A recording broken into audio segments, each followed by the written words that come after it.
O canal Educador Espírita apresenta mais um texto em sua série Vídeo Artigos. Tema: Jorge de Burgos ficaria satisfeito. A cruzada contra o riso e o aplauso em certos centros espíritas. Autor: Marco Milani.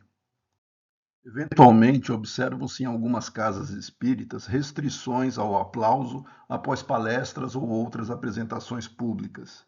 Em tais ambientes, o público é orientado a substituir o gesto espontâneo de reconhecimento por movimentos silenciosos das mãos, ou em situações mais rígidas, por completo silêncio.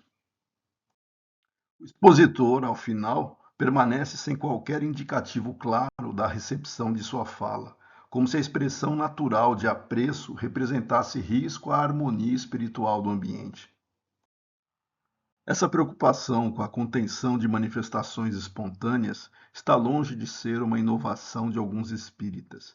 Na excelente obra O Nome da Rosa, Humberto Eco constrói uma narrativa em que o verdadeiro risco não reside na ignorância, mas na leveza e descontração diante do que alguns supõem deveria aparentar sisudez. É nesse ambiente que destaca-se a figura severa do personagem Jorge de Burgos, um monge beneditino da Idade Média para quem o riso representaria uma forma muito perigosa de perturbação, não por seu conteúdo, mas por seu efeito corrosivo sobre o temor e a autoridade. Afinal, se o homem risse, talvez deixasse de temer, e se deixasse de temer, a reverência perderia parte de sua eficácia. Para alguns adeptos, a lógica assume contornos mais técnicos. Não seria o riso em si o problema, mas o ruído que ele produziria, capaz de interferir em uma suposta harmonia fluídica do ambiente.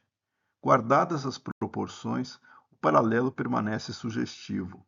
Quando o aplauso precisa ser administrado como variável de risco vibratório, talvez não seja o som que incomode, mas a dificuldade de lidar com manifestações humanas que não se deixam enquadrar pelo silêncio protocolar presente na cultura de algumas casas espíritas. Tal postura, apresentada como prudência espiritual, não encontra respaldo na obra de Allan Kardec. Em O Livro dos Médiuns, por exemplo, Kardec dedica extensa análise às condições dos fenômenos mediúnicos, destacando fatores como a qualidade moral dos participantes, a seriedade dos propósitos e a disciplina do grupo. Em nenhum momento, contudo, sugere que manifestações naturais de apreço, como o aplauso, comprometeriam a chamada harmonia dos fluidos espirituais. A preocupação kardeciana dirige-se ao conteúdo moral e à intenção dos participantes, não à supressão de gestos sociais legítimos. Se assim não fosse, bastaria o silêncio exterior para garantir a elevação espiritual. Kardec distingue claramente a frivolidade da leveza. A primeira compromete a finalidade da reunião. A segunda não é sequer objeto de censura. Ao contrário, a ênfase recai sempre sobre o discernimento e não sobre a imposição de regras de conduta desvinculadas de fundamentação doutrinária. Há, na excessiva vigilância sonora, um deslocamento sutil, mas relevante, do eixo de análise das apresentações. Em vez de se avaliar o conteúdo da mensagem, a intenção do expositor e o benefício moral da atividade, passa-se a monitorar a forma exterior de reação do público, como se a espiritualidade dependesse de um controle acústico do ambiente. Esse deslocamento aproxima-se mais de uma estética do comportamento do que de uma ética fundamentada em princípios. E nesse ponto, o paralelo com a obra de Eco deixa de ser apenas literário e passa a ser interpretativo.